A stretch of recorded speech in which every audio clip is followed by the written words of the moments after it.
All right, so now we're still working on naming ionic compounds, but we're adding this extra layer of polyatomic ions, or ions with many atoms. Remember that these polyatomic ions are listed on the back of your periodic table. I will never give you one that you have to memorize, although you will start to memorize them. And they move as a unit. They move as a unit, kind of like our sports bag analogy. Even though you have multiple types of sports equipment in your bag, all you take to practice is that bag as one unit, like these polyatomic ions. So let's start with we're given the formulas and we need to name them. If these are ionic compounds, which they are, you can double check with the metals out front. Or in the case of this one, I have a cation and an anion, two oppositely charged ions, ionic compound. I name them with my ionic rules. So Sr stays strontium. Then I check if I need a Roman numeral. Strontium has one possible charge, so no, I don't need a Roman numeral. And then I look at my OH.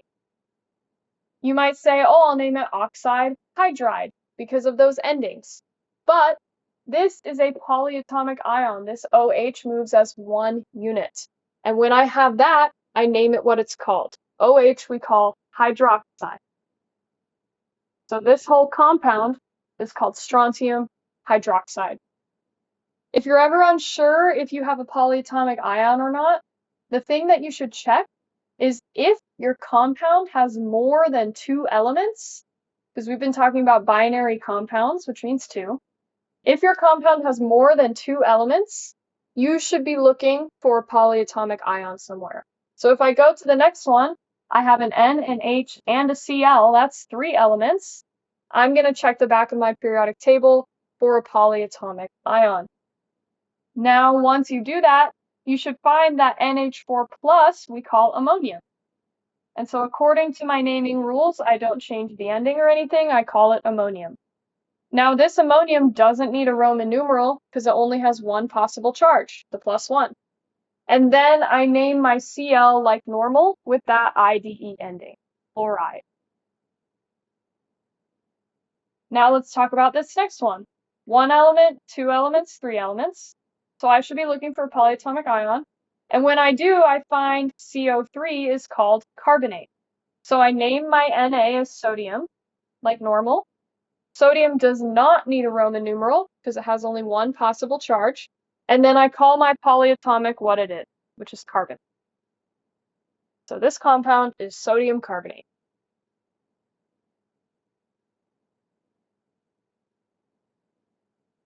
Now let's try, we've got the name, let's do the formula. These are all ionic, again, we can tell from the metals. And so I need to be thinking drop swap. So I have calcium. According to my periodic table, calcium is a 2+. And then I have nitrate. I know that nitrate is NO3 with a 1- charge. So then I do my drop swap. Remember, it comes from the charge, not from the already existing subscript. So this charge is a 1-. That means I'm going to have one calcium in my final formula. That also means I should end up with two nitrates. And so I don't do any additional math. I just put NO3 in parentheses, and then I say I have two of those. I have two NO3. This is the formula for calcium nitrate. Let's try the next one. We're still setting up our drop swap. Aluminum is a 3+, and sulfate, I know, is SO4 2-. Now I do my drop swap. That means I should end up with two aluminums and three sulfates. So again, don't try to do any math. Just put SO4 in parentheses, and then put a 3 on the outside. The last one, tungsten 6, this is the Roman numeral 6, phosphate. Tungsten is a transition metal, which means we don't know the charge, and so the name will tell us the charge, 6+. Phosphate, we know, is PO4 3-. And now I do another drop swap. I should end up with 3 tungstens and 6 PO4s. So put PO4 in parentheses, 6 outside. And then remember, with my ionic compounds, I will simplify. So both of these subscripts can be divided by 3 to give me a whole number. And so I will reduce this to 1 tungsten and 2 phosphates to give me WPO4 2.